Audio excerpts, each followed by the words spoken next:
take a picture of our makeshift tripod so we can show it. Cat. Okay, we're about to be part of the FBI solving a crime. Today, we're gonna solve Harmony Ashcroft murder. Here's everything that comes in. I got this off a TikTok shop, by the way. Free sample. And they took they took my profile picture. Actually, my profile picture at the time. Is that supposed to be you? My profile picture at the time was a picture of Rumpelstiltskin. So they must have went through my videos and got this. But they AI'd me as a detective. Oh my gosh. That looks nothing like you. But it does a bit. Like, I can tell that's supposed to be you. Yeah. So I'm the top detective in this case. If anyone wants to get that off a TikTok shop, they'll AI you. This is our victim. This is a... What's that? Magnifying glass? Something. This really does not look like me at all. It's like, I don't like Thanks, it. TikTok. Okay, Happy? we have to solve the second objective before we open this. Oh, you can't open this until Do not open until completing objective 1. Okay, well, what's objective 1? Okay, we got newspaper clippings. They really thought of everything. I'm already confused. Yeah, me too, but we'll figure it out. Don't worry. What is this? I hate the feeling. Riverdale.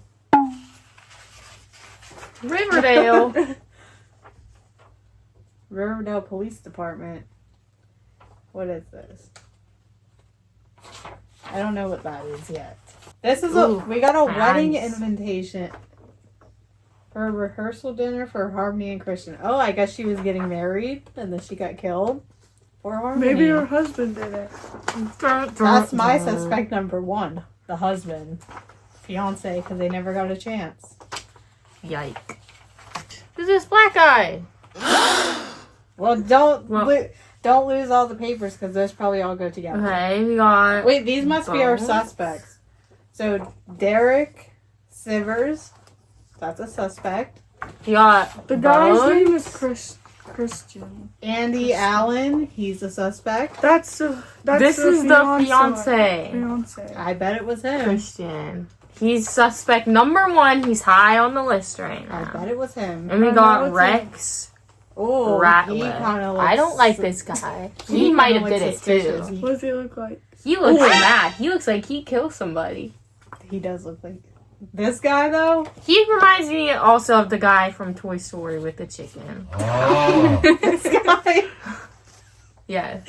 Is that all? Okay, that's all of our suspects. These are all the suspects.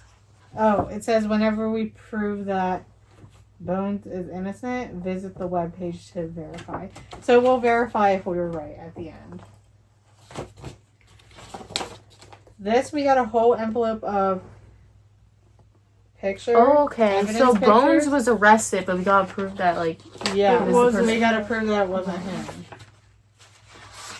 Probably the husband. So Bones is innocent. A dark alleyway picture. How'd you do that? Do what? Okay, we'll do yours then. Is this the dead body? Let me see. Body on the ground. Don't know if they're dead.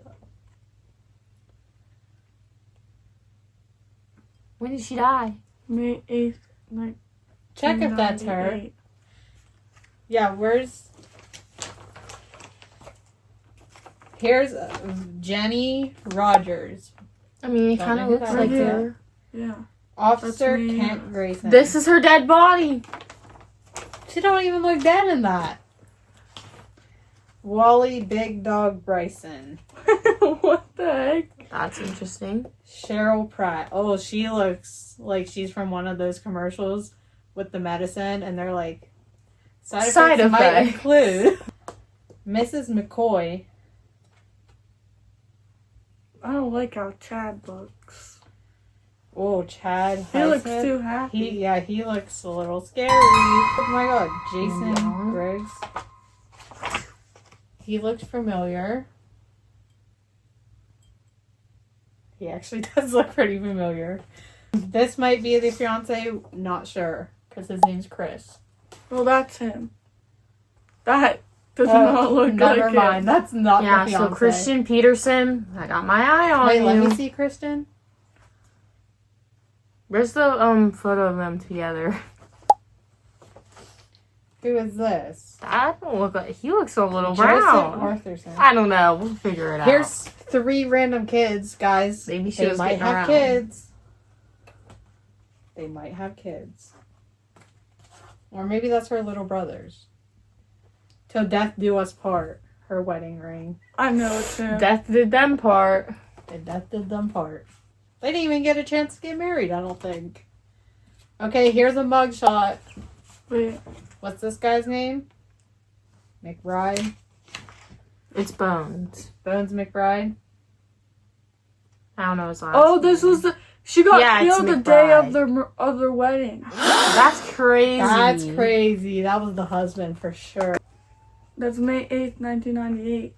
May 8th, 1998. Oh, she got killed at the wedding. She got killed like an hour. She's not even after. wearing this. Shouldn't she be wearing the wedding dress then? Yeah. Okay, why is she wearing this? She Are wearing you like sure a it's her normal wedding outfit. day? Don't open until objective 1. Okay, what's objective 1 though? Should we just open it and see? No. We need to figure out what objective 1 is.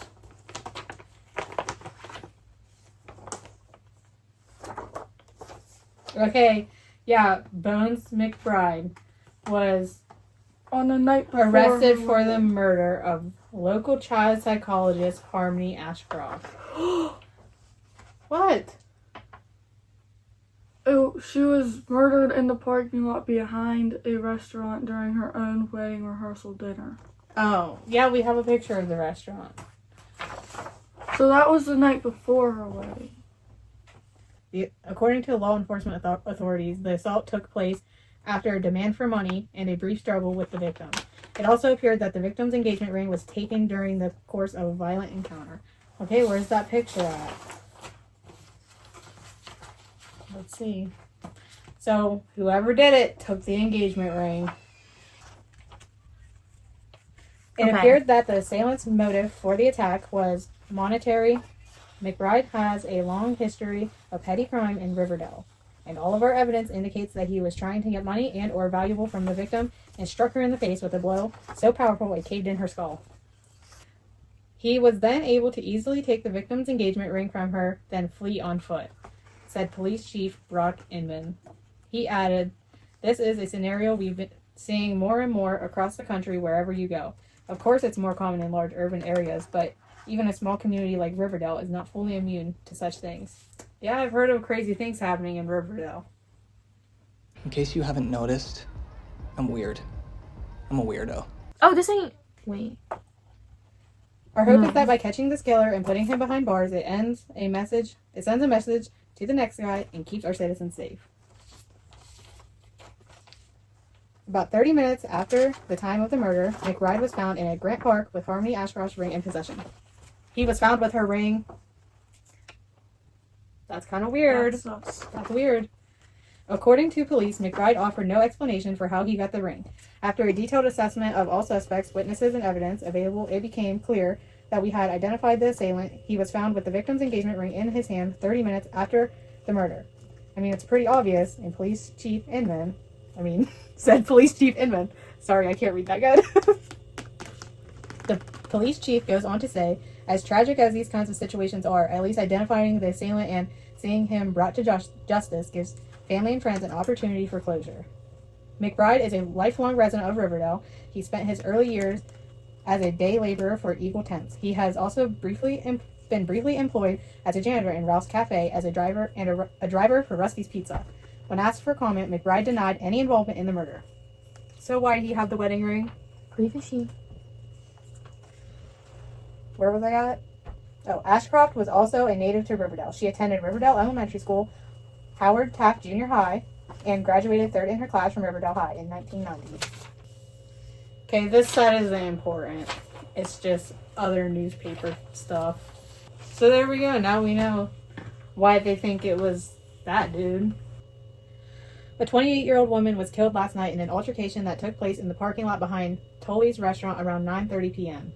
Police have identified the victim as local child psychologist Harmony Ashcroft. Miss Ashcroft was attending the rehearsal dinner for her wedding to Christian Peterson, which was scheduled for today at St. Michael's Church. Police investigators have determined her death to be the result of a blunt impact to the head, according to Detective Jack Stason with the Riverdale Police Department. The injuries are consistent with a face-to-face physical altercation with another person. We've ruled out accidental causes and have launched a full homicide in what? According to Detective Jack Stason with the Riverdale Police Department, the injuries are consistent with a face-to-face physical altercation with another person. We ruled out accidental causes and have launched a full homicide investigation. The victim's body was discovered by a member of the waitstaff. Maybe you write that down. While taking out the garbage, he rushed inside to inform the wedding party, resulting in a massive panic as about 30 people rushed toward the back parking lot to help the victim. Eyewitnesses report several members of the party attempted to provide medical attention and administer CPR, but it was clear that they were too late. According to reports, Ashcroft and Peterson left the restaurant to get some gifts out of the car. Okay, so he left the restaurant with her, and then some guy killed her, and he didn't see anything. Write that down. Yeah, on his statement, he left to go get presents from his parents. Yeah, but it says they both left together to get presents out of the car and never returned. Hey, it says, Harmony and I went to the parking lot to check the Land Rover for my parents' presents, but they weren't there. So I drove home to get the presents and then left Harmony in the parking lot to return to the party.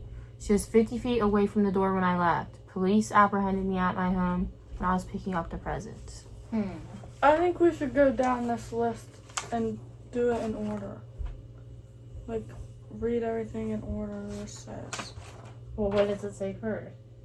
Okay, we looked at the photo of her. And now it's this newspaper. Okay, so we did it, and we're doing it in order. Yeah, but accidentally. not them stuff for now. Okay. Peterson was apprehended by police at his residence around 10 p.m. Okay, so he was at home. He didn't lie. Peterson claimed he drove home for forgotten presents and left Harmony alone in the parking lot where someone else must have attacked her.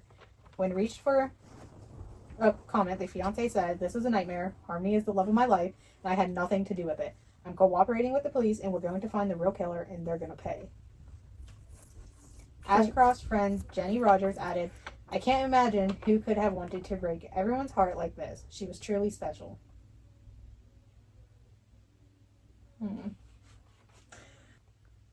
The screen paper. This one, let's see. Okay, this is the arresting for William McBride. Bones. Found in... Wait, is this for the engagement ring? This might be for the engagement ring. Yeah, it says engagement. Yeah. Found in William McBride's hand in Grant Park.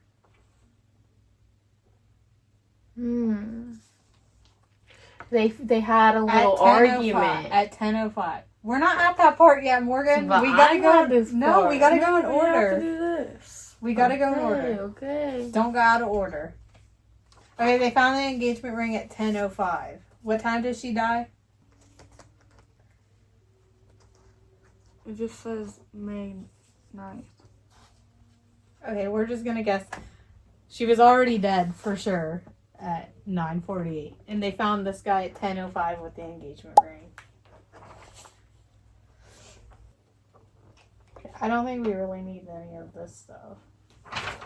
Okay, what's next on that list? Next thing is the dinner invitation. Dinner invitation. This. Okay. So it was at 8 p.m. at Tully's restaurant, hosted by Ryan and Anna. That's probably his parents. Okay, what's next after that?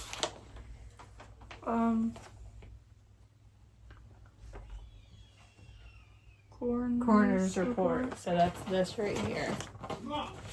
Only 28 when she got murdered. How young? It says the body was in good health.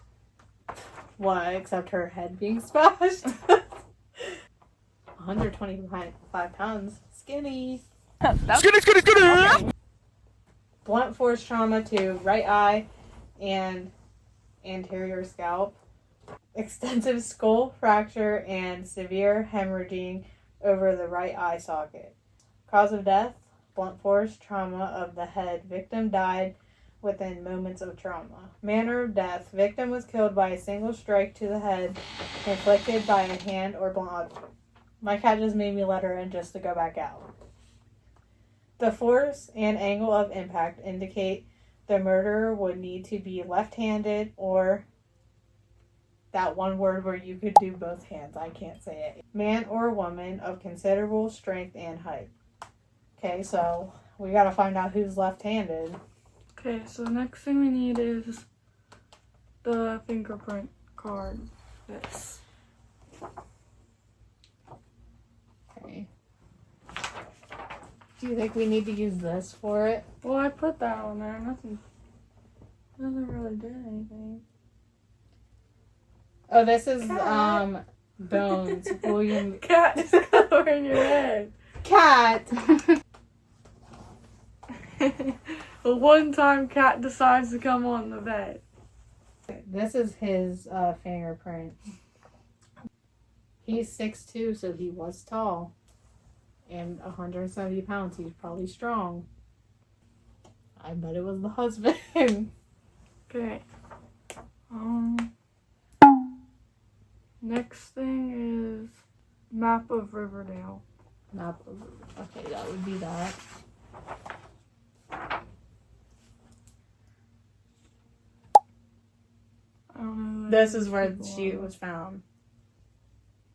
And this is where the guy was found with the ring. So they think he went from here, killed her, and then there. I mean, Yeah. it's not like that crazy to assume that. And this is where they went. This is where the husband went to get That's, the gifts. yeah, that's her house. Okay. Next thing is newspaper article. Bones McBride arrested for murder. That would be this one. I already read that article. Okay. Suspect photo, Christian Peterson. Christian Peterson. What am I looking for? Maybe it has a secret thing. I don't see anything off about him. Okay. His eyes are really blue, like Erica Kirk blue. Next is He looks really shocked. He's like, He's like, arrested "Why me? He's really shocked. I mean, he was found with the wedding ring. So he shouldn't be that shocked. Oh, you think somebody planted it in his pocket or something at the bar? Probably the husband. There's Person of interest sheet, Christian Peterson. Just as person of interest.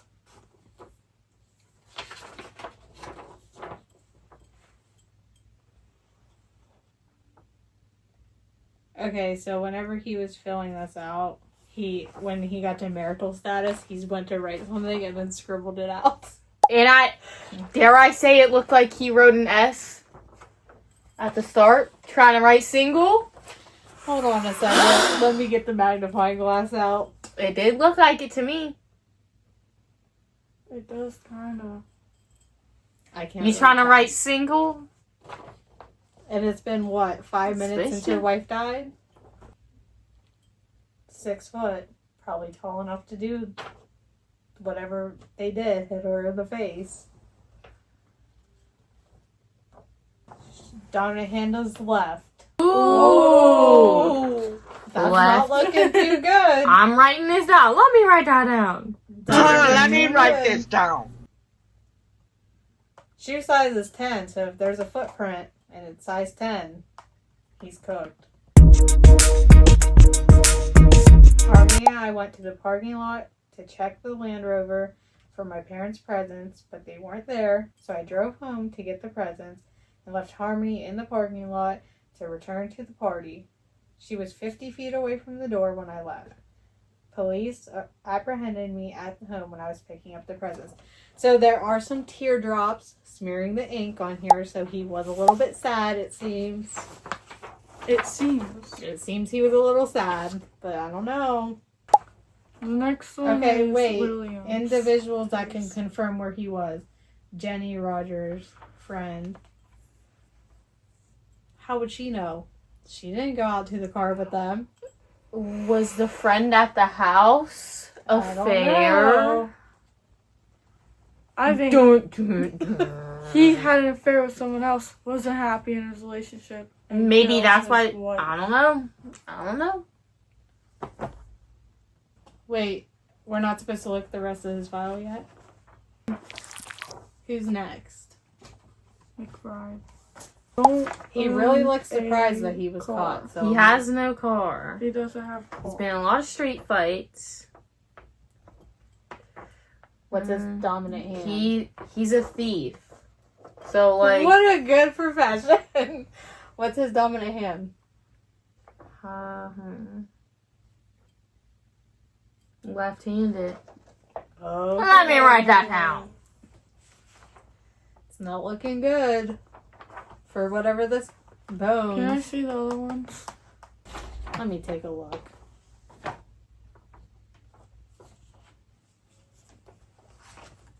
Okay, he doesn't have a home, so maybe he was sleeping outside. Yeah, I actually think Bones is innocent, but he's very like sus. Shoe size 12. So if we find a footprint, too many arrests to list. I was at Rambo's bar until right after 9 p.m. From there, I went to Grant Park to get some rest and fell asleep. The next thing I remember is being surrounded by 20 officers shining lights in my eyes. Someone put a ring in my hand while I was sleeping, or one of the police put it on me. Okay, and this was at 9:30, but it says the ring was found at 10:05. Okay, so the bouncer at Rambo's bar, that's his alibi. Who is this? Rex Ratliff. Who's Rex? That guy. The mad guy. Oh, He looks sus too. Like, look at that face. let's see. Shoe size 9. Dominant hand left. Okay, we got a lot of left-handed people. That's like shocking too. Yeah, that is shocking. Rex is left-handed. And he's only 5'9". Yeah, his dominant hand is left too. Why are they all left-handed?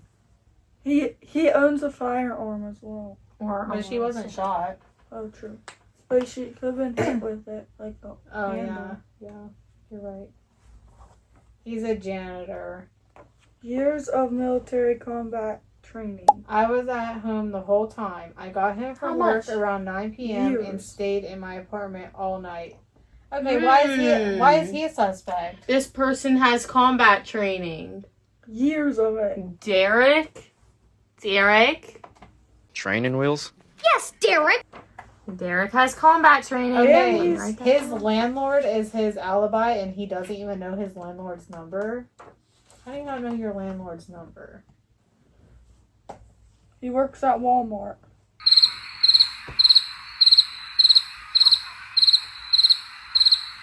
I was boating with Admiral Joseph Arthurson from around 8:30 p.m. to 10 p.m. We were together on the Ainsley River all night. We saw and heard a lot of first responders near Tully's around 9:30, but we're unaware what happened there till later. And then that person like backed him up. Who backed him up? Is that person? I think it was this guy. Okay. Next. Wait, I want to read It this. did before say an I move admiral. on. What if they were working together? That's here. They were here.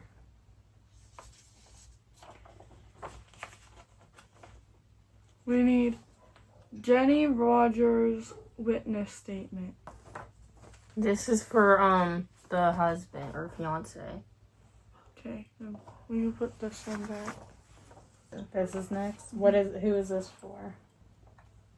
It's Just for the boyfriend. yeah, for Fiance. the fiance. Witness statement form.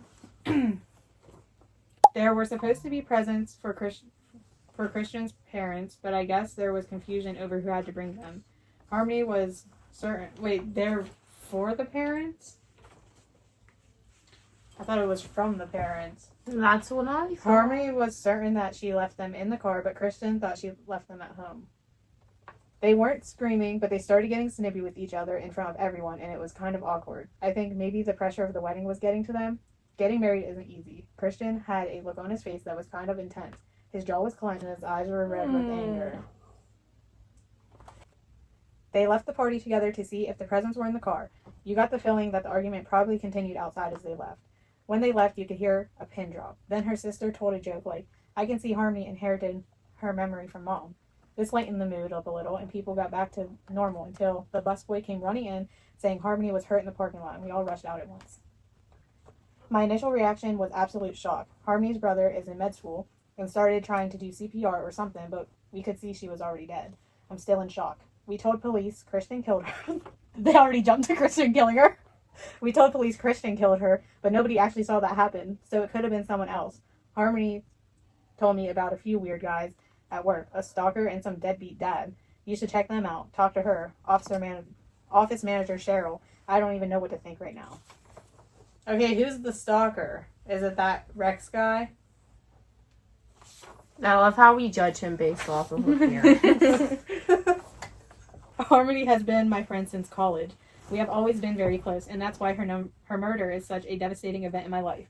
I was there on the night that Harmony and Christian first met. Harmony and I were at a nightclub, enjoying a rare night on the town. We were both in grad school, working pretty hard, so it felt good to get out and spend an evening doing something other than writing papers.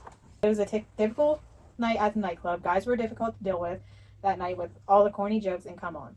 Then along came Christian. He walked up to Harmony, took a seat, and smiled. After a few seconds, he said, "How do you like me so far?" Weirdo. If anyone watching this needs a good pickup line, that worked for Christian.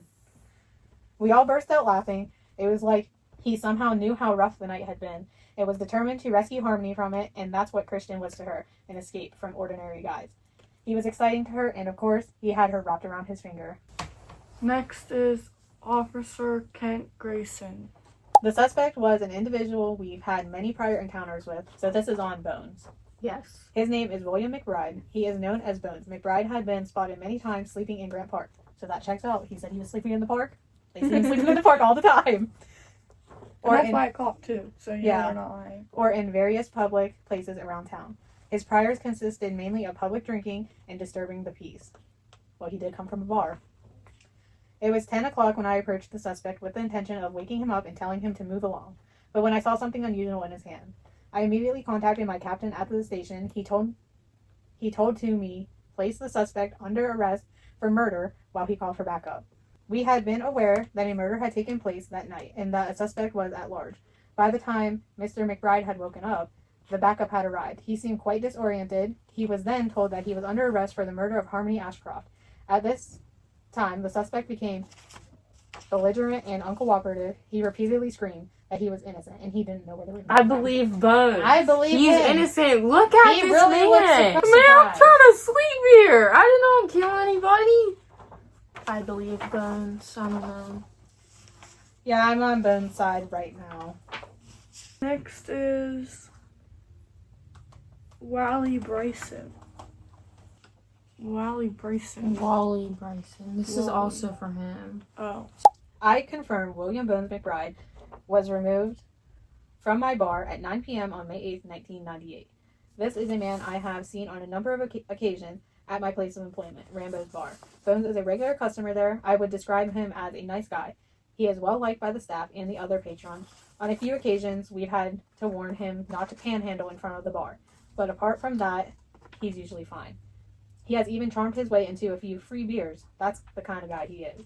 I remember seeing him last night on the 8th. It was a Friday, and he came in smiling as usual, but I also remember an argument that took place right at 9 p.m., the end of happy hour. Bones missed the last call for free happy hour drinks and was upset because he was broke, and he was yelling at the bartender for ignoring him.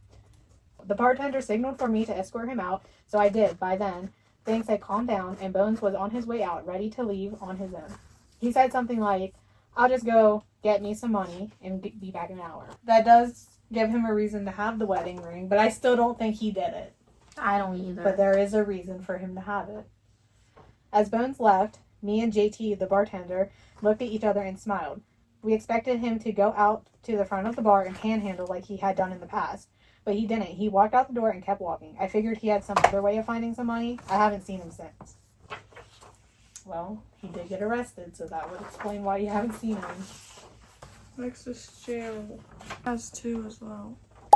I've had contact with Rex Radcliffe in my job as officer manager of Helping Hands Mental Health Clinic. I can vividly remember his face and that look on his face. I would describe his look as predatory. Our first contact took place when he made his first call to the clinic, and I don't recall the exact date. My memory of talking to him was that he made me uncomfortable. We obviously have many clients who suffer a wide range of mental health problems, but Mr. Radcliffe seems to be on edge. More than most. Mr. Radcliffe began by telling me a few basic things about his mental health. He mentioned that he was feeling depressed and lonely, but he seemed uncomfortable about sharing. I think this is the stalker. He mentioned that he needed to see Harmony at this time. Okay, so he's probably the stalker. At this time, I told him that Harmony was a child psychologist and that he was free to set up an appointment with Dr. But he was trying to go to this mental health clinic place because he wanted to see Harmony, but he didn't get to see her because she's a child psychologist and he's an adult, so it didn't work out for him. I think he's the stalker. I then tried to work with him on a few other options. I mentioned that I could possibly refer him to another clinic, but once again, this made him upset. He told me that it was important that he sees Harmony before it was too late. I then asked what he meant by that, and he hung up. Approximately 30 minutes later, he showed up at the clinic, although he did not immediately identify himself. I knew it was him. At this time, he angrily approached the desk, demanding to see Harmony. He was now becoming loud and disruptive. Dr.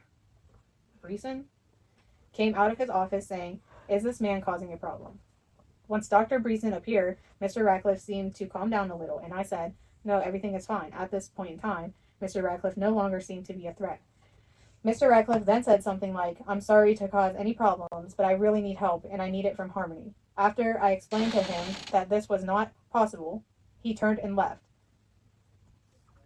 Dr. Breeson and I watched him as he left the clinic. I seem to recall Dr. Breeson giving me a shoulder shrug on some kind of sympathetic gesture.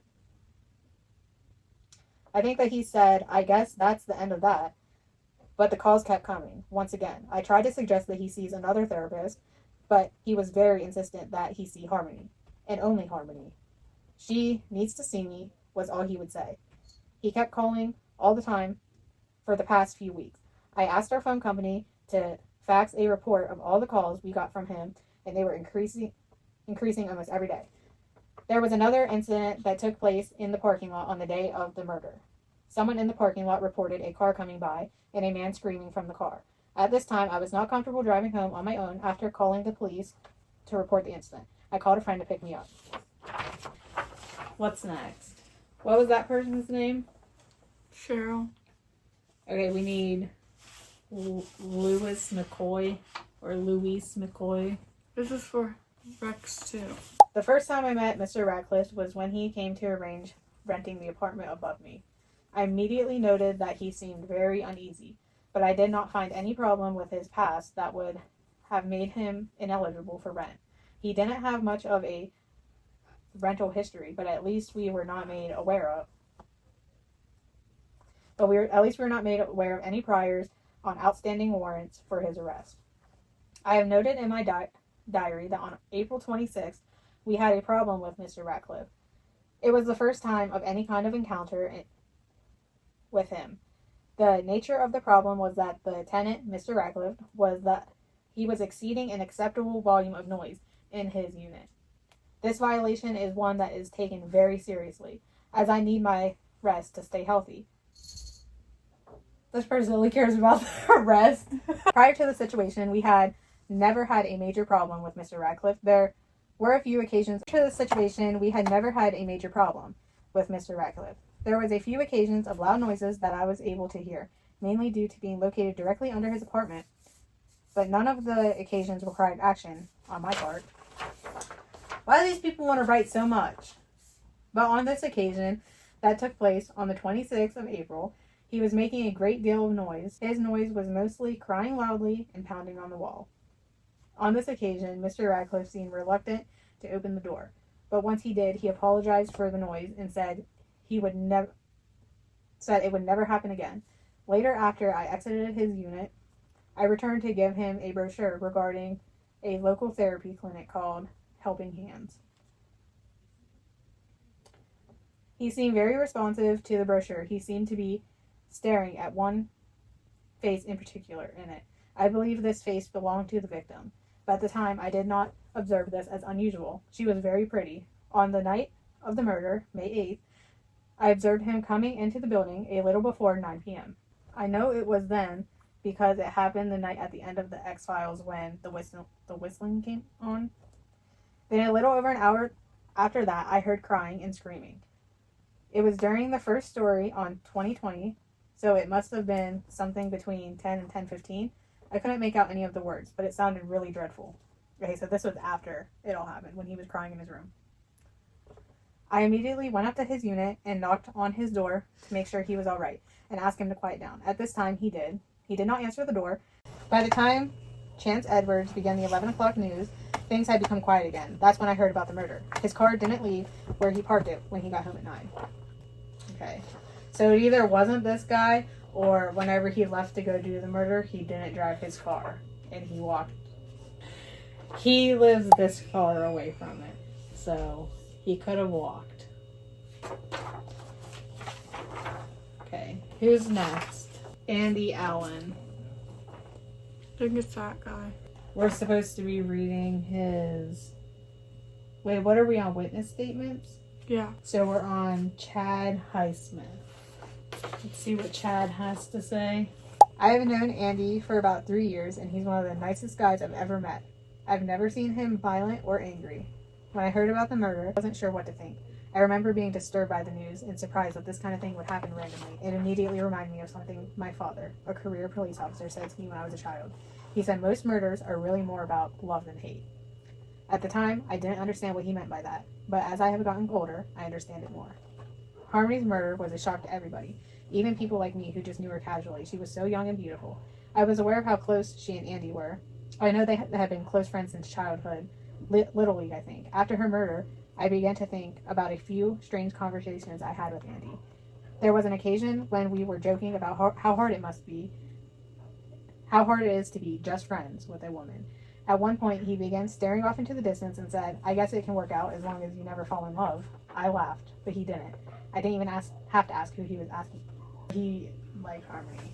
Ooh. Maybe that's not the husband. So Mad. jealousy. Or he didn't. He's jealous of husband, and then Harmony kills Harmony. If I can't have her, no one can. That's a good point. He talked about Harmony a lot. It was apparent that he had strong feelings for her. After Harmony and Christian got engaged, I recall Andy joking about how funny it would be if he got drunk at the rehearsal dinner and told her how he really felt. I could sense that this was something he was seriously considering. The subject was dropped immediately. A few days later, I believe it was a few days before the rehearsal dinner, I asked him if he wanted to come with me to my daughter's basketball game that night. I was actually trying to keep him from going to the rehearsal dinner. I didn't want him to embarrass himself and make things awkward for the wedding, but he made it clear that he really wanted to go to the party. The conversation ended there. On Monday morning after the murder, I offered my condolences to him at work. His eyes looked lifeless. I could tell he was distraught. I asked him what he saw at the party, but he told me that he couldn't go because he had to fix his brakes. But he was literally doing everything he could to make it, and then just on the day Yeah, you're telling me he called off last minute. He would have fixed those brakes real quick. I remember him saying something about how it took a while to do because he wasn't very experienced and had to borrow a tool to finish the job. And by that time, it was too late to go to the party. He definitely made it on time. Then he told me about the phone call he got from Harmony's mother at 2 a.m. I can't even imagine how devastating this must be for him. The feeling might not have been mutual, but she was the love of his life. And I think he blames himself for what happened, like he could have stopped it if he had been there. I've been thinking about Harmony and her fiance. I didn't know Christian that well, but I think it's possible there was abuse. He was known to be kind of a jerk. I'm not sure what Harmony saw in him, to be honest. It occurred to me that maybe Andy knew something about Harmony and her relationship with her fiance, which is why I called the tip line. That's why I called you guys. I was thinking you might get some helpful information out of him, but I know he's not the murderer. Even if he wasn't stuck at home fixing his car, Andy would never be able to do anything like this. He's probably the kindest guy I know, and he loved Harmony. Why did Harmony's mother call him at 2 a.m.? He doesn't look sad to me. This looks like one of those pictures, like whenever you go on an app and you have to verify your ID, so you have to hold the camera up to verify your ID, and it's just, that's what it looks like. It looks like he's trying to verify his ID on Roblox. I have only been living on Andy's block for a few months, so I can't say I've gotten to know him real well, but he seems like a nice guy. The kind of neighbor you wouldn't be afraid to invite over for a beer or something like that. Anyways, he came over to borrow a tool. He's borrowing a tool to fix his brakes. Yeah. But she was struck with something, so. That Friday night, right around 10 p.m. I know it was 10 because Dateline just ended. Andy asked for a torque. He said wrench to borrow. Told me he'd been fixing his brakes for the past few hours, which I don't doubt. Okay, so maybe he was fixing his brakes before the party, but couldn't get it, so then he went to go borrow the torque, which I don't doubt because he was kind of sweaty and out of breath. He's a big guy. We had a laugh about how these things always go. You spend hours on the job, then just as you're about to be done, that's when something breaks and you can't finish. I gave him the torque. Is that how you say it? Torque? I gave him the torque wrench, and that was it. He seems like a good guy. I told him to stop by anytime he wanted to work on cars or have a beer, but I haven't seen him again since. And that was this guy that said that. That was that guy? Mm-hmm. Dude, this guy looks so familiar, I'm telling you. He really does. He looks like he'd be in a band or something. Yeah, he looks like maybe in that one Nickelback music video where he's like, look at this photograph. Chris Adams. That might be this one. This is for Derek Sivers. 2 pages again. I confirm that this is the man I've seen several times at Helping Hands Mental Health. Okay, so he's one of her patients. Well, not one of her patients, but a patient at the place she works. I have provided landscaping services at the clinic for about 2 years. I would estimate I knew Derek for 2 years. I seem to recall that we met when he was exiting the building and he noticed the Navy tattoo on my forearm. He mentioned that he was also a Navy man, and we struck up a conversation about the difficulties of adjusting to life after leaving the Navy. I would see him after that, and we would talk on a few occasions. We would just share a nod. I would say that he was generally in good spirits when I would see him at the clinic. But there was an occasion yesterday where I would describe his mood as irate. The incident began when I was in the parking lot. It was yesterday, May 8th, 1998. Was that day? Mm-hmm. May 8th, that's the day? Yeah. Okay.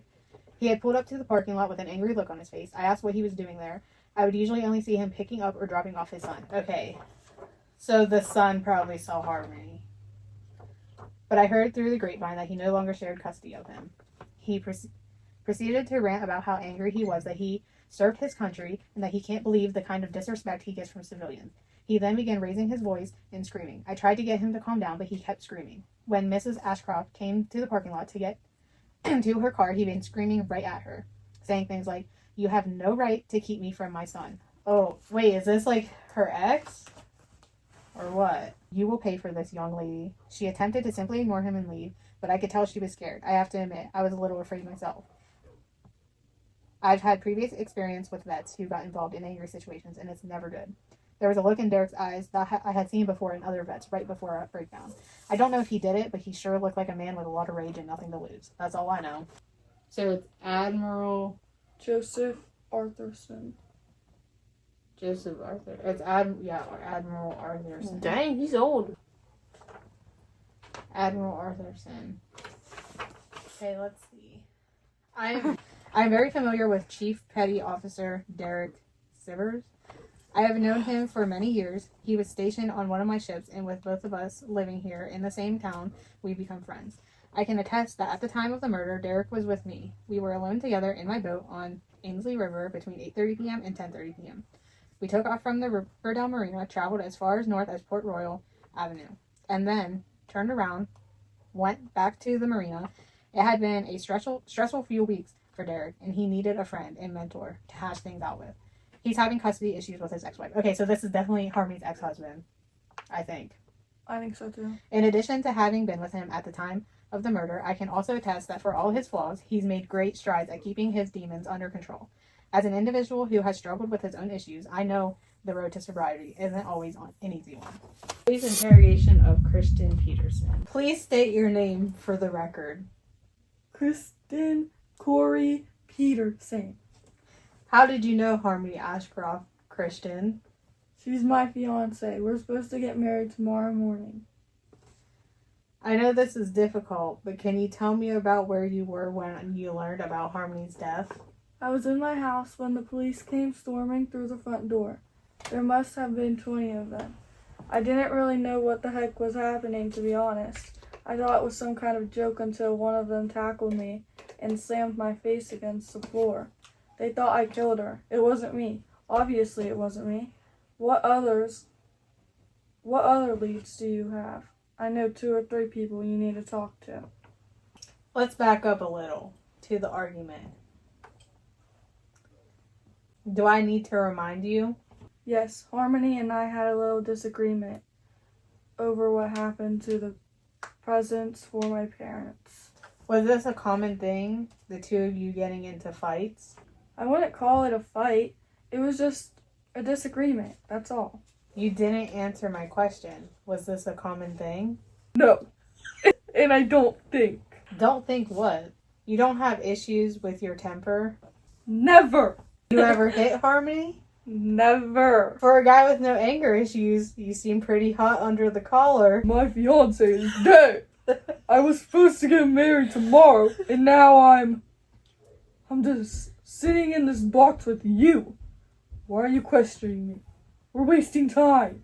You think I'd just get in an argument with her in front of both of our families and then take her out back and kill her? Who did? Ratliff, the guy at the clinic. He'd been stalking her. Why are you not grilling him like this? Interested? Or maybe that psycho Navy guy who lost his kid. I don't know his name, but he blames Harmony for losing custody over his kid. He was a deadbeat, but I told her not to testify. It was too risky, but she didn't care. Had you ever met either of these guys? No. But Harmony painted a pretty good picture for me. She talked about how the one guy was stalking her, calling the clinic, coming down, making threats. And the other guy with the son, he's a psychopath. Has PTSD or something probably. I can't believe I did that. I'm sorry? I should have done more to protect her. I knew that guy was stalking her, but we just thought after a while he'll run out of energy. I should have done more. I should have never let her stay there on her own like that, especially knowing some creep was after her. I swear she was like 50 feet from the door when I left. Were there footprints? Do you know where the killer came from? How would you describe your relationship to the victim? Excuse me? Would you describe it as healthy? Were you both happy? She was everything. What I'm asking is, She was everything! so there was no abuse, no control issue. Abuse? Are you listening to me? Are you crazy? I want to hurt her for anything. As for control, I just wanted Harmony to be Harmony. That's all. I didn't need to control her. She can't be controlled. I just wanted her to be who she was forever. I wanted us to grow old together till death do us part. Till what? Till death do we part. It's just a stupid thing we used to say to each other about the wedding, but now... That will be all, Christian. We will be in touch. If there's anything else you can think of that will help us, don't keep it to yourself, okay? End of interview. William McBride. Please state your name for the record. William McBride. Go by Bones. Bones. Look like you got yourself some explaining to do. Look, I know it looks crazy. You with that dang ring in my hand? But you gotta believe me. I'd never seen that thing before in my... We'll get to the ring. Let's start with what you were doing, sleeping in the park. How did you wind up there? Well, I was at Rambo's, and let's just say that didn't work out for me. I was escorted out, and I needed a place to sleep. The bench on Grant Park ain't exactly 4-star accommodations, but it'll do. What happened at Rainbow's? I missed the last call for happy hour, so that put a dent in my plans. I go to JT, the bartender. Hell of a good guy. Usually, I'm like, come on, cut me some slack, please. I've been trying to get your attention for the last 10 minutes. As many times as I've been there, he still doesn't budge. He calls the bouncer on me. And I'm like, okay, I'll just see if I can scrape together a little money and come back and finish the night off with a few more drinks. But I didn't make it. I started walking around and realized I was messed up. So I just headed to Grant Park and laid down to get some rest. Do you remember what time this happened? I don't know, 9? Maybe 9:15. Then? Next thing you know, I'm getting a wake-up call from Riverdale's finest. I guess I had a ring in my hand. I remember it being there, but I swear to you, I don't know how it got there. You need to investigate that officer. It must have been him! Is that a common thing for you? Waking up with items in your possession without having any idea how they got there? Let's just say my drinking is a common thing. But killing somebody, like that lady, that's not my style. Please, you gotta believe me. Look, I've been in the joint before. If they lock me up for killing that pretty lady, I won't last more than a week in there. Is it possible that you stole that ring? You mean from a lady? Look, I told you, I'm no Boy Scout, but violence isn't my thing. I'll level with you, Bones. It doesn't look good for you. You were kicked out of the bar at 9. At 10, the police pick you up with her ring in your hand. That's plenty of time to leave the bar, walk over to Tully's, rob that girl, and take the ring. I wouldn't do that. Look, I know you didn't mean to kill her. What happened? You got into a little scuffle and there was an accident? No, not at all. That's a lie. I never met that girl in my life, and that's the honest truth. As soon as you start telling me the truth, that's when things are going to get better for you. It was an accident. I get it. Work with us and we can get this down to involuntary manslaughter. You'll be out in 18 months with good behavior, but only if you cooperate with us right now. You're looking at life behind bars, McBride. It wasn't me, period. Look, do I get a lawyer or something? Your lawyer's not here yet. I suppose I shouldn't talk until they get here. You don't have to talk at all if you don't want. Okay, look, I told you. I don't know how the ring got there. You believe me, right? Bones, you seem like a charming guy, and I know you got used to charming change out of good folks here in Riverdale.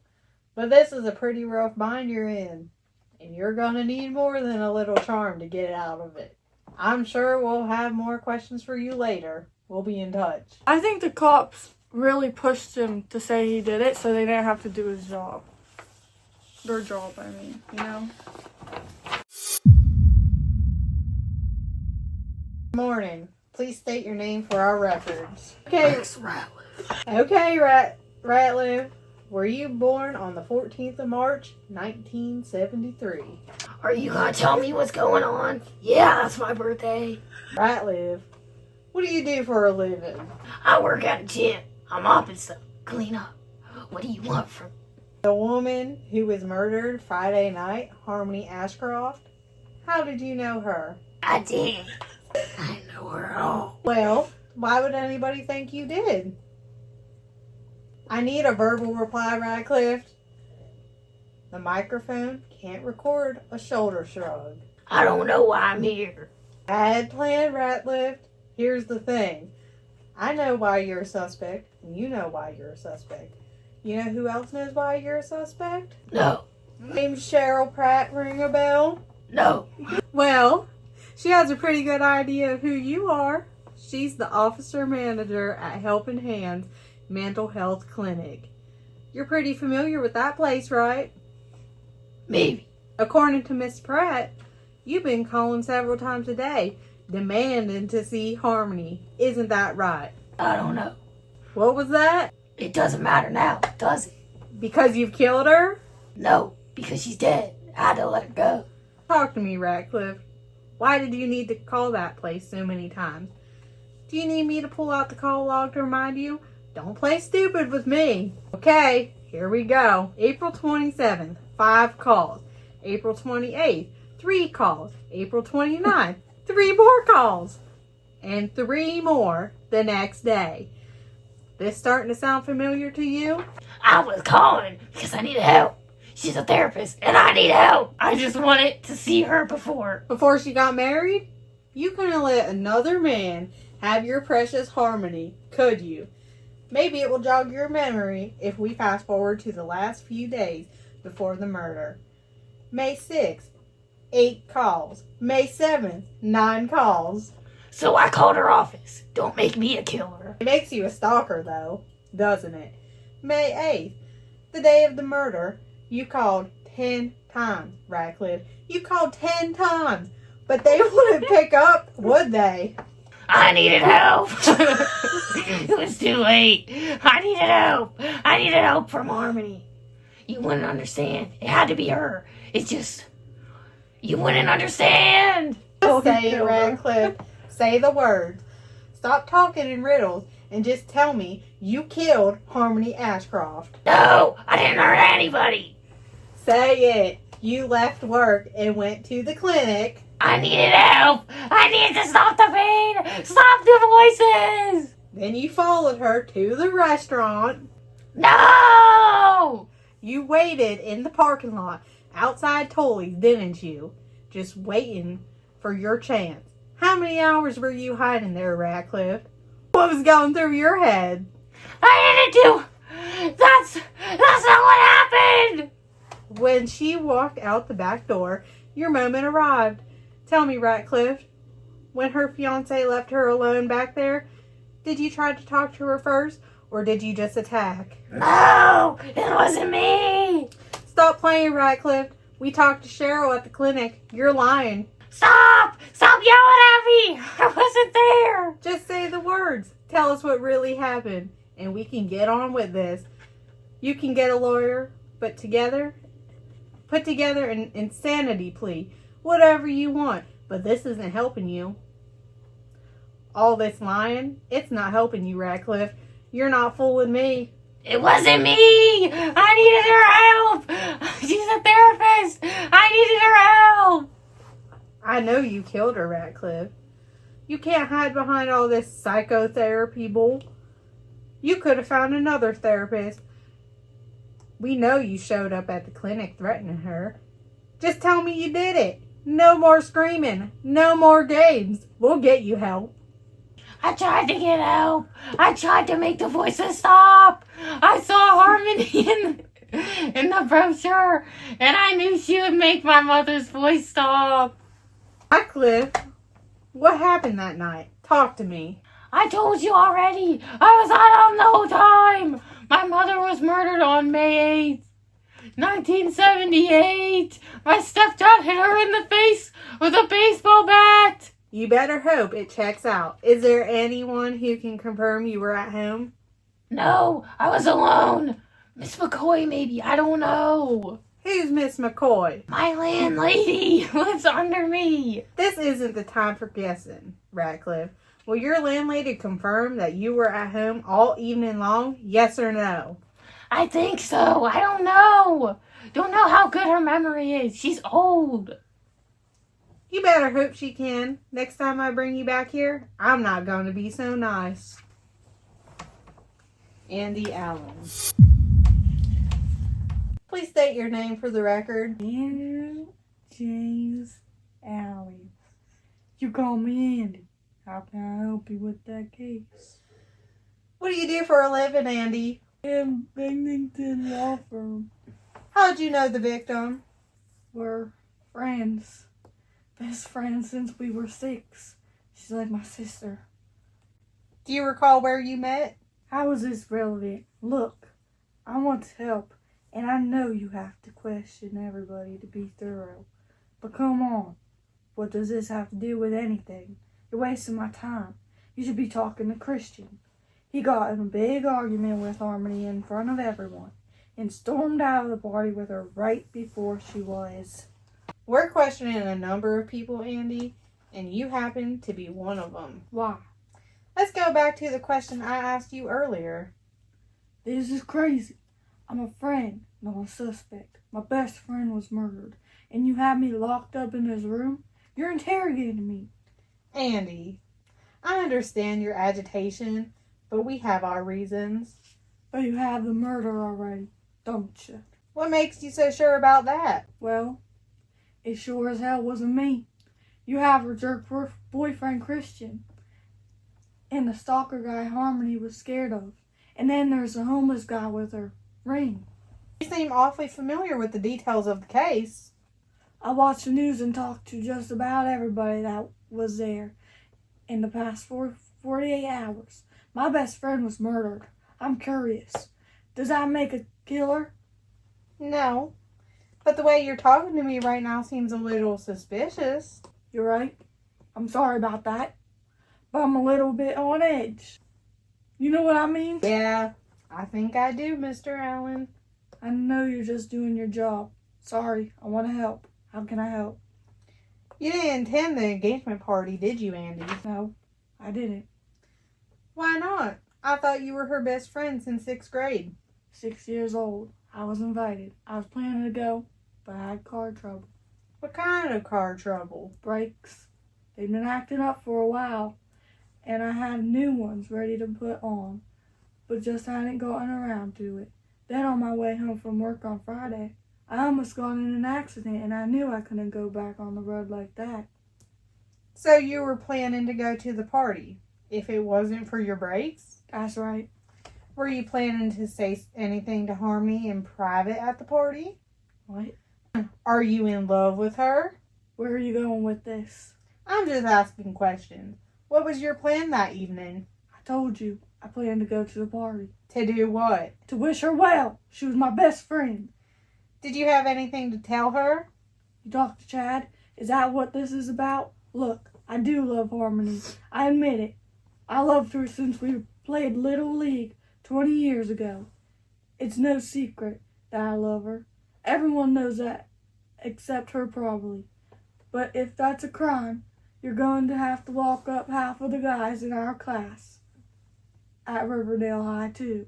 So you were nowhere near Tully's that evening? Unfortunately. If I was there, I'm sure she'd be alive today. Wasn't this party kind of a big deal for Harmony? What do you mean? Rehearsal dinner, getting married. Seems like she'd really want you there. Sure. And yet you didn't go? Yeah, well, like I said, I had car trouble. And you couldn't find another way to get there? The car wasn't safe on the road, and I didn't want to ask for a ride. A cab? Or a bus? Something. All right. You could have walked. All right, calm down. You know what? I didn't really want to be there. I wanted to be there for her, but it hurt, you know? She's too good for him. So when brakes didn't work, it was the excuse I needed to stay home and get busy on something else. So you were fixing your car all by yourself. Very convenient. Ask Jason. He's my neighbor across the street. I had to borrow a wrench from him to finish the job. He'll confirm it. Ask it. You couldn't find a way to get to Tully's with so much to tell her? I loved her. Don't you understand that? I would never want to hurt her. She just didn't understand. Didn't understand what? She was making a huge mistake with that jerk. She can do much better. Not anymore. I'm done talking here. I'm done with you too, Andy. I'll have someone take you home. Okay. Derek's siblings. Will you state your name for the record, sir? Derek! Your full name, please. How about Chief Petty Officer Derek Edward Silvers. That phone up for you. You want me to provide my serial number and a full list of awards, and decorations I've received during my years of service? In a bad mood, Derek. You could say that. Well, I could think of a way for you to get back to your day in a matter of minutes. You could start by explaining a few things. Like what? You could start with a conversation you had with the Harmony Ashcroft, a conversation that happened to take place just a few hours before she wound up dead. Would you like me to remind you? According to reports, you said to the victim, "You have no right to keep me from my son. You will pay for this." Sound familiar? Maybe. Sounds like you were pretty upset at the young lady. I wasn't pretty upset. I was pissed. She testified in court that I was an unfit father. I see. Can you believe that? After everything I've done for this country, that's how I get treated. She just gives her opinion about something that's none of her business. And the government takes away my son. So, did she pay for it?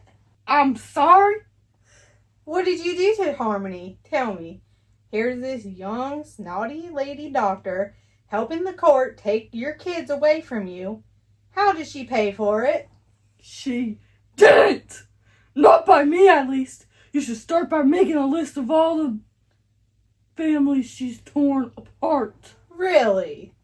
So it was just a coincidence that you had this issue with her and she wound up dead later that same evening? Coincidences happen. True. You know what else happens? Guys with a history of having a short fuse lose their cool, and people get hurt. You ever see that? Well, yeah. This ever happened to you in the Navy? Look, what happened in the Navy, it's not... Answer the question, please. Did you ever lose your temper while in the Navy? I was a different guy then. I'll take that as a yes. It's different now. No more drinking, no more fights, trying to keep my temper under control. What'd you do? Join a monastery after getting out of the Navy? Like I said, it's different now. Everything's different. That's all you got from me. You're different now. With all the potential trouble you're in, Derek, you're going to need more than that. I have to tell you, that's not the most heartwarming how I turned my life around story. It's better, okay? I'm traveling with a different crowd. I know what to do when my temper gets out of control. What did you do after the blow up at the clinic? I met up with a friend and went out on his boat in the Ainsley River to get away from it all. Excuse me? I went boating with a Navy buddy, an older guy, decorated war hero, the guy I wanted to be when I signed up. And if we contact Captain America, what would he tell us about where you were on the night of Harmony's murder? That's Admiral, not Captain, Joseph Arthurson. Just 2 Purple Hearts. And he said I was with him on the boat. Just 2 guys laying off steam and sharing stories. We're not 100% sober. Sounds a real great guy, this Benedict. The best. He'd do anything for a Navy brother. Including lie under oath. Oh, come on! Isn't that the military code? Anything for a brother, death before dishonor, and all that. You cover for each other like nobody else would. All due respect, detective, you're out of your league! It's the kind of thing civilians don't know anything about. Really? Let me introduce myself. Gunnery Sergeant Jack Montgomery Stason, United States Marine Corps. We're all done for now, Chief Petty Officer Sivers. Don't leave town. I have a feeling we'll be in touch again after I have a chat with the Admiral. Phone records of Helping Hands Therapy Clinic. Dude, what are we supposed to do with this? It just shows us all the calls. That's like nothing. Court order regarding custody of Derek Sivers. This is a petition was filed by Meredith Young Sivers seeking sole custody of Chester Sivers, born on September 10th, 1986, as a modification of this court's prior order entered June 8th, 1995. The matter having come on for an emergency hearing before me on May 6th, 1998, at which time the petitioner appeared with her assigned attorney, Lance J. Matthews, of Riverdale, Indiana, and a witness, redacted. This respondent appeared with Frank Avanetti of Riverdale, Indiana, and the subject child was represented by Brian R. Dunger, law guardian. After taking testimony from the parties and witnesses, and based upon the findings made by this court on the record at the conclusion of hearing it is hereby ordered that the petitioner Meredith Young Sivers is granted sole legal and residential custody of Chester Sivers pending further order of the court, and it is further. This is confusing. Ordered that respondent Derek E. Sivers shall have no personal or other form of contact with the subject child. He can't even call his kid or anything. Oh, Okay, Caylee's on his side.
One of the 5 suspects has lied about the alibi. Your job is to find the proof. When you prove a suspect's major lie, then we go on this. looking for an obvious and unmistakable lie in the suspect's alibi. I think it was either the stalker or the husband, because whoever it was had to be there to put the ring in his hand. Dell Bridge, which is the road between the restaurant and the bar, was closed at the time of the murder. Whenever they found out she was dead, so they found her body and then the police went to the house. But if they were outside alone, nobody knew he was going to the house to get the gifts. Yeah. What? Because he left her outside without going back in to talk to anybody, and nobody knew he was going to his house, but the police still showed up at his house for some reason. That's what he says. That's where they found him, at his house. So, Or that might just be stupid. I don't know. But I think that this is kind of hard. We never claimed to be FBI agents. okay, this says, convict the killer. One of the suspects lied about something that seriously implicates him in the murder. Your job is to find it. I'm still thinking the husband, guys. When you find the other lie, visit this page once you have cracked the case. After finding the evidence needed to convict the killer, you can open envelope C. Hint: this information does not prove he is the killer, but it is very suspicious and will help the prosecution secure a conviction.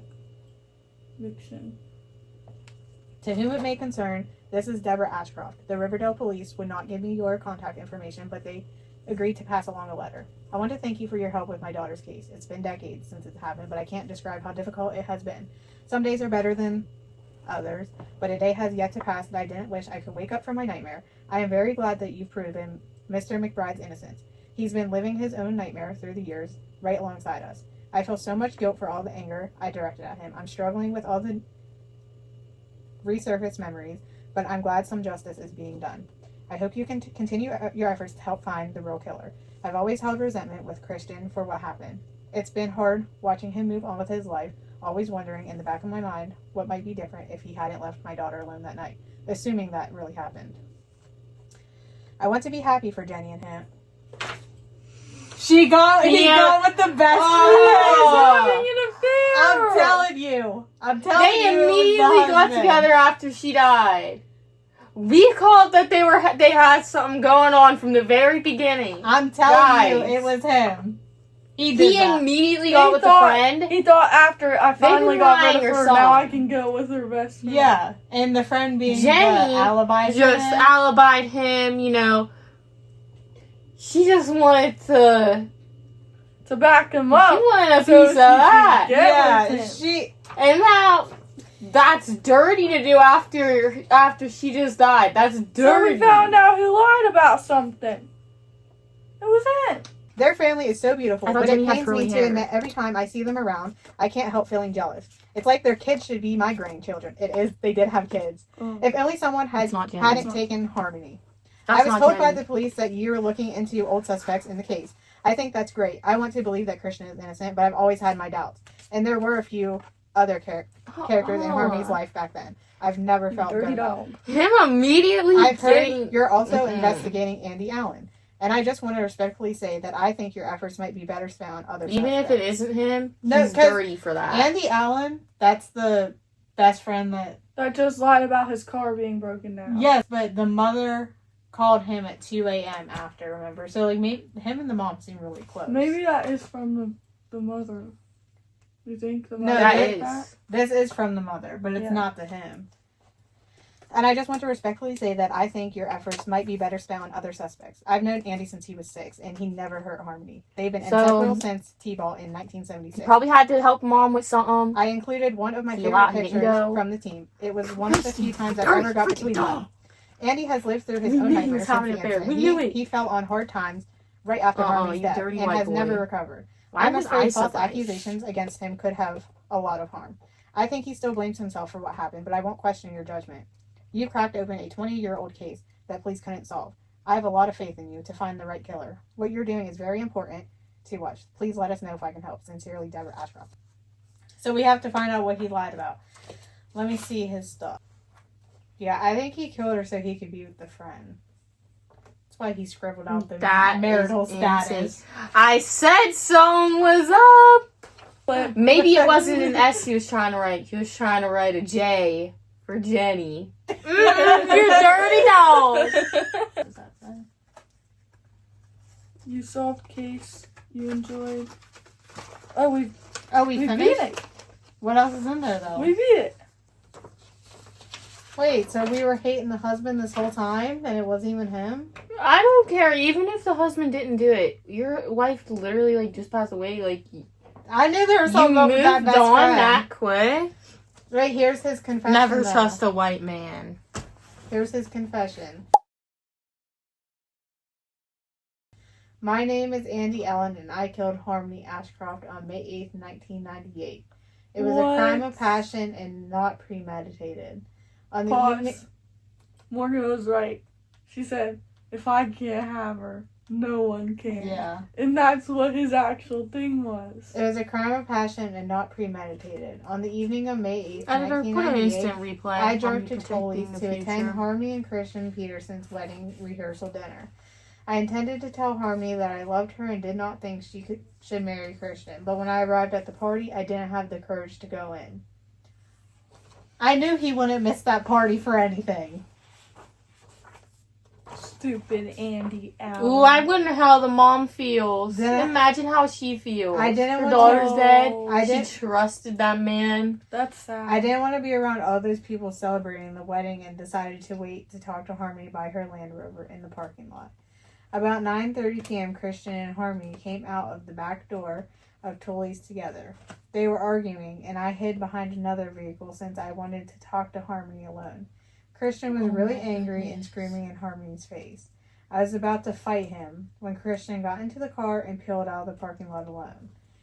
I thought it was the perfect opportunity to tell Harmony how I felt. So I walked up to her, and with every ounce of courage I could muster, I shared my true feelings. It took me a minute or two, but I told her I'd fallen in love with her at 6 years old playing t-ball together. And my feelings had only grown stronger through the years. I told her she could do so much better than Christian, and that if only she gave me a chance, I could prove it. Harmony's reaction was not what I anticipated. All those times I ran through the scenario through my mind, she said something like, "Oh, Andy, you poor thing," and put her hand on my shoulder, but I took a step back. It was clear that her feelings for me were not the same as mine, and I was floored and embarrassed beyond belief. I had ran the scenario through so many times in my mind, and this wasn't ever a response I was expecting. She kept coming toward me, offering her pity and concern for my feelings, like I was one of her patients, and I just couldn't take it. I kept asking her to leave me alone, and she kept reaching out her hand, and I kept backing away. She kept moving toward me, and I was just so crushed and embarrassed and confused. And the rush of my feelings, along with her pity, caused me to snap. I just wanted her to give me some space and leave me alone, but I lost control and punched her in the face really hard with my left hand. I'm not sure where that came from. I've never been violent in my life. Harmony went down instantly, and I immediately got down to try to help her. She didn't have a pulse, and it was clear from the lifeless eyes on her badly crushed skull she was dead. As I stood above her in absolute shock, I noticed the engagement ring on her hand and thought about how Christian caused all of this. In the heat of the moment, I decided to take his engagement ring, thinking that he didn't deserve to see it on her ever again. I hurried back in the car, but was too rattled to drive away. About 10 minutes after the police arrived, I realized I'd better get out of there and drove home, taking the bridge near. I'd better get out of there and drove home, taking the bridge near Riverdale Marina. About halfway home, I realized I had to get rid of the engagement ring, so I stopped at Grant Park, where I saw Mr. McBride sleeping and put it in his hand. I didn't know Mr. McBride, and I didn't intend to frame him for the murder. I just thought in a few days he might try to pawn the ring, and they'd get back to the police and send them on a wild goose chase, looking for the wrong killer. I realized that I didn't have an alibi as soon as I got home, so I went to my neighbor's house and pretended like I had been fixing the brakes on my car all evening, and even though I had fixed them earlier that evening before leaving the party. Told you he got that tool really late. I knew the police would be looking for a powerful left-handed person, and while filling out the person of interest form, I decided that I would pretend to be right-handed. I've been using my right hand since. I'm so sorry for what I've done to Harmony, Christian, their families, Mr. McBride, and everyone else who has been affected by my actions. I'm actually relieved to finally admit to what I did. I hope it helps some. I'm not sure if my nightmare is finally over or just beginning. That was a crazy plot twist, though. I actually cleared him off. Yeah, I really did think it was the husband, but then... Moral of the story, never trust your childhood friend. Seriously. Even if you've known him since 6. Moral of the story, never trust a man. Yeah, just be a lesbian at this Notice point. how none of these are Your girls. life might just be easier. Oh yeah, notice how all of the suspects are men? Ladies, no man is worth it. Cut the cameras.